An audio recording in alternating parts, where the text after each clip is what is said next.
Assalamualaikum warahmatullahi wabarakatuh. Perkenalkan, saya Evi Mardiani dari SMP Muslimin Panjangan.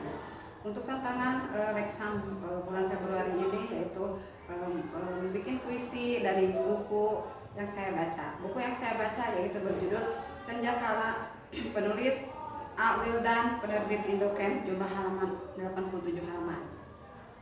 Senja Kala. Sore yang indah, ku duduk sendiri, ku nikmati indahnya sawah yang terhampar luas. Air sungai mengalir begitu jernih dan sejuk, ku nikmati sambil meminum secangkir kopi.